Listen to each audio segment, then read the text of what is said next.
Assalamualaikum warahmatullahi wabarakatuh. Yang dihormati Prof. Madya Dr. Muhammad Nizam bin Nazaruddin dan sahabat-sahabat saya. InsyaAllah pada hari ini kami akan membentangkan rancangan pengajaran harian iaitu RPH bagi kursus kaedah mengajar. Saya bersama kawan-kawan saya iaitu Adham dan Hafizuddin akan membentangkan pengajaran harian, rancangan pengajaran harian. Okey. Maklumat asas rancangan pengajaran harian. Rancangan ini bertumpu kepada pendidikan jasmani dan kesihatan, memfokuskan kepada tingkatan 4, khususnya kepada tingkatan 4 Abu Bakar. Pengajaran harian RPH ini dijalankan pada 3 Jun 2027, bermula pada pukul 8 pagi sehingga 9 pagi bersamaan 1 jam, dengan jumlah murid seramai 36 orang. Fokus utama kami ialah murid dapat mahir dalam bola sepak dan menekankan kemahiran pergerakan dalam permainan bola sepak. Standard kandungan pembelajaran. Okey, daripada pembelajaran ini murid dapat membuat 3 asas dalam permainan bola sepak. Antaranya strategi menyerang, yang kedua strategi cara nak bertahan, dan yang ketiga sistem permainan dalam menyerang dan bertahan. Objektif dan kriteria kejayaan. Objektif ini murid akan dapat melakukan 3 kemahiran asas bola, iaitu cara bertahan, cara menyerang dan sistem apabila menyerang dan bertahan. Seterusnya, murid dapat menyepak dan mengawal bola dengan menggunakan teknik yang betul dan selamat. Okey, kejayaan, murid dapat mempraktikkan 3 kemahiran asas itu semasa latihan ataupun semasa perlawanan. Okey, kaedah pengajaran. Dalam aktiviti ini, murid akan dapat beberapa kemahiran yang penting, antaranya nilai murni, kemahiran berfikir, kemahiran personal, kemahiran belajar dan elemen merentas kurikulum.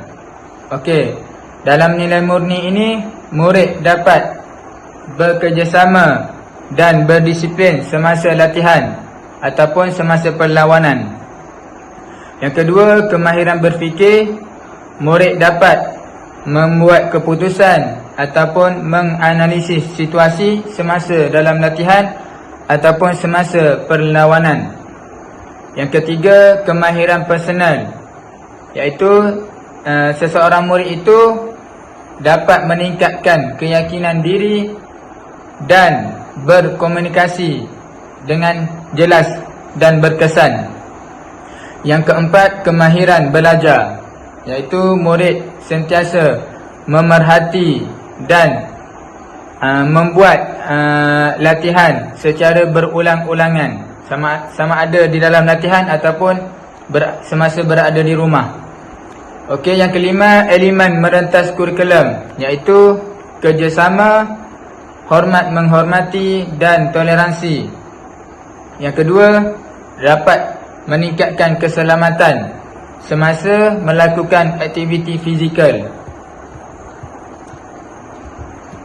Okey, dalam aktiviti ini kami menyediakan bahan bantu mengajar, antaranya 11 bola sepak dan kon, 1 buku teks, 1 poster taktikal ataupun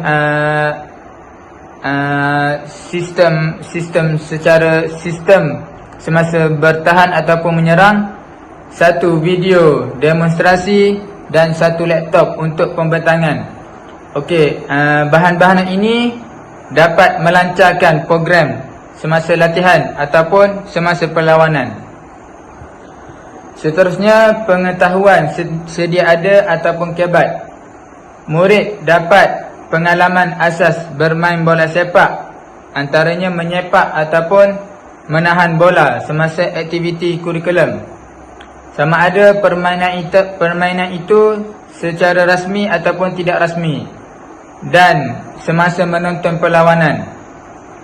Dalam program ini, murid dapat menggunakan kemahiran berfikir aras tinggi, seperti dapat menilai situasi permainan, menentukan sama ada ingin menjaringkan gol ataupun membagi bola kepada kawan, dan dapat menyelesaikan masalah semasa perlawanan secara berkumpulan.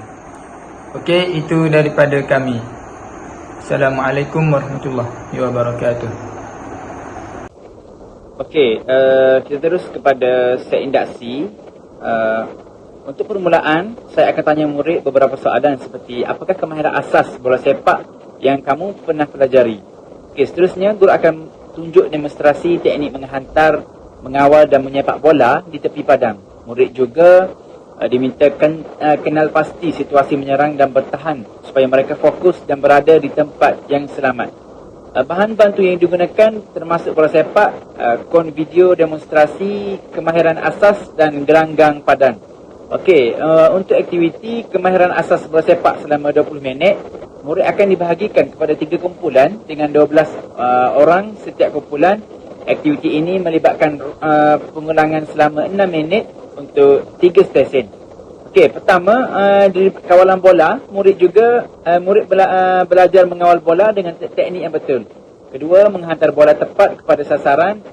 Murid latih ketepatan hantaran. Ketiga, menyepak bola ke sasaran. Murid latih teknik menyepak. Murid berlatih teknik menyepak dengan fokus dan keselamatan. Guru akan memantau teknik dan memberi maklum balas supaya murid boleh memperbaiki kemahiran asas mereka. Bahan bantu mengajar dalam ni menggunakan bola sepak, kon dan tiang sasaran.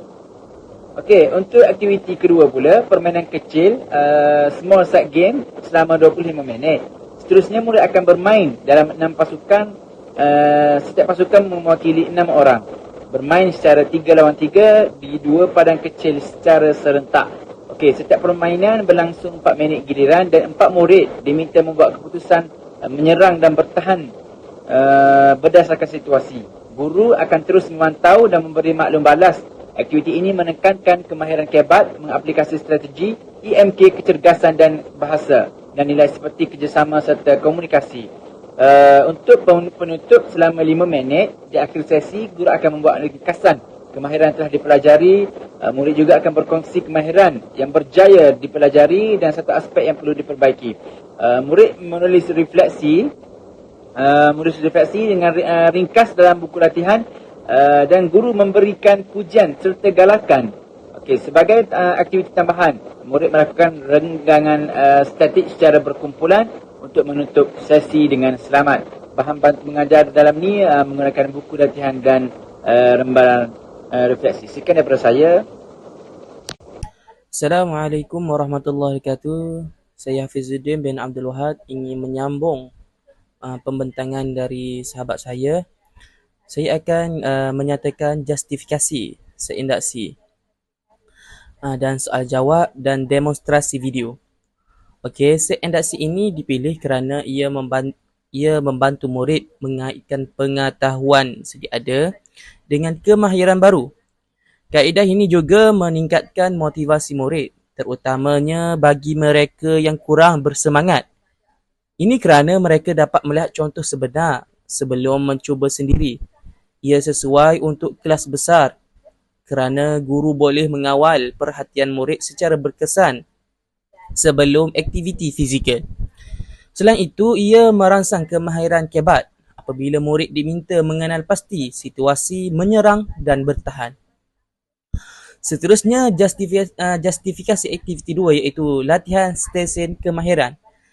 Latihan stesen dipilih kerana ia sesuai untuk menangani bilangan murid yang ramai iaitu 36 orang.